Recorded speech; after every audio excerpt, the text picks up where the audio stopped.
Barry Nussbaum with American Truth Project. We're here with General Rosen of the Israeli Air Force. General Rosen is the commander of all helicopter brigades in Israel, here to talk to us today, having just come into the United States to tell us about the current status of Israel and its defense against some very hostile enemies in all directions. So let's start first on defense of Israel. In terms of Iran, as we were just making a joke, obviously Israel has said as policy for a very long time, if the United States is not prepared to stand with Israel, and it becomes obvious that Iran is on the verge of nuclear weaponization, Israel is not only able but willing to take the first step. Has there been any change in that policy? I guess not. I guess that it doesn't matter if there is a agreement with Iran or not. Israel has to act in the long range. It has to save, to keep all options open. Because the agreement is actually quite short. It's 15 years. 15 years is nothing. And things are moving around, and they're gonna continue moving around in the next 15 years. As we speak, Iran is around the Israeli border. Iran is there with Hezbollah on the north side. Hezbollah is in Syria as well. So we need to not only take care of nuclear Iran, we have to take care of Iran's influence around Israel. And that means that we have to take care of both of the short-range problems and the long-range ones. The nuclear thing is going to come back. It's going to build upon success in the short range. So we have to strategically deny Iran's grip around Israel. And then when we get to the 15 years, we'll have to deal with the long range. Is the perception in Israel, General, that since the deal has been made, and as we know, Iran never signed it, but the understanding in the United States is there is an agreement, and Iran has become more aggressive in their testing of missiles and their funding of terrorism since the deal was made, is there more of a concern in Israel actually than there was before?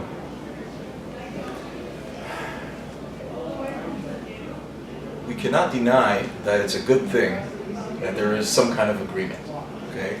But at the end of the day, like in any agreement, the test is what the reality is on the ground. What's happening actually on the ground. Now in the nuclear arena, maybe there's a halt, okay? But again, in the long run, it's going to come back.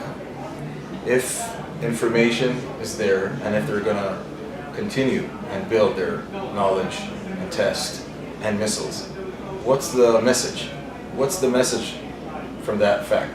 So what is the message that Israel takes? The message is very clear. We need to keep on our efforts, go on with our efforts to defend Israel. That means that we need a very strong ballistic defense mechanism. And we need to work with our allies, and we need to work around Israel to prevent Iran from having a grip on our border. Israel does not have a grip on Iran's border, but Iran has a grip on Israel's border, and it's spreading, it's widening. So that's a worry for Israel. If the Syrian regime, let's say there is some kind of deal or development in Syria, and power is shared there, Iran might look like it's part of a solution, part of the solution. Hey, let's give them control of this. No, Iran cannot be part of the solution in Syria. Israel is not expanding to Iran. Iran is expanding to Israel. Right. And it's saying it very clearly, very loudly. So we have to deal both with that and with the nuclear issue. And we have to make sure that Iran does not spread the nuclear knowledge to terror organization. It always bursts proxy. Why should it stop now? It will gain more funds, more knowledge in the future, and it will be capable to do anything. So is there a perception that the 150 billion that's already been released from Iran is already being spent on terror support in the areas around Israel? There's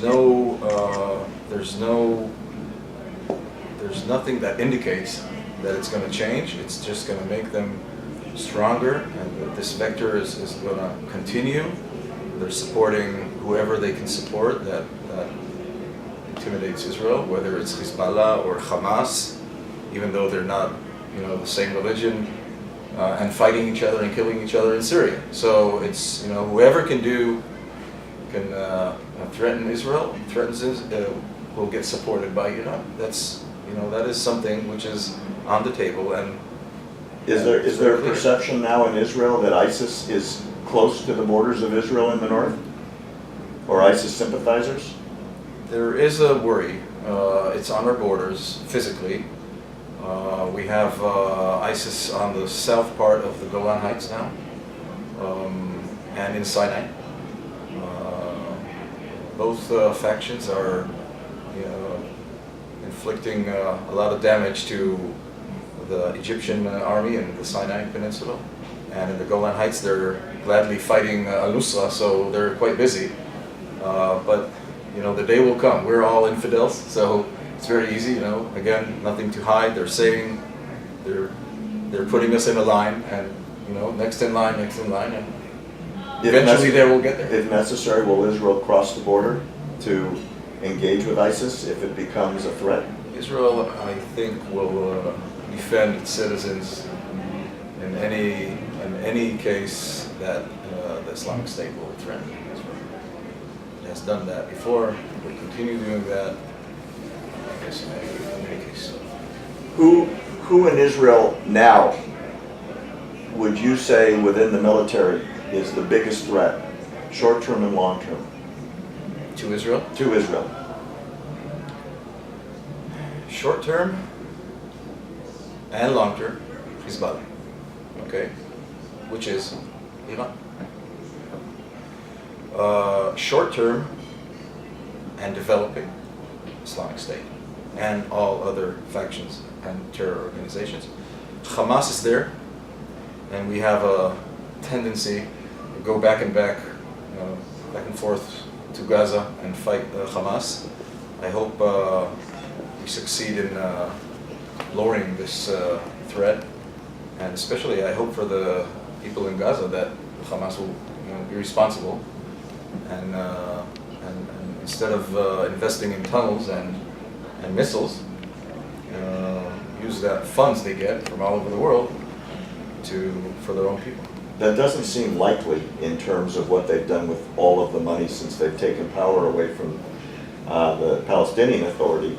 And the understanding that we have here is that tunnel building from Gaza in both directions towards Egypt and towards Israel is at an unprecedented activity level now. Is that going to lead to another Gaza conflict at some point? I hope it won't. I must say that we have to prepare that it will, because Gaza is ruled by a very, very vicious, I would say, clan. The political arm, the military arm. It's not something that I can, in a regular calculus say, will it happen or will it not? There's a lot of miscalculation going on with Gaza.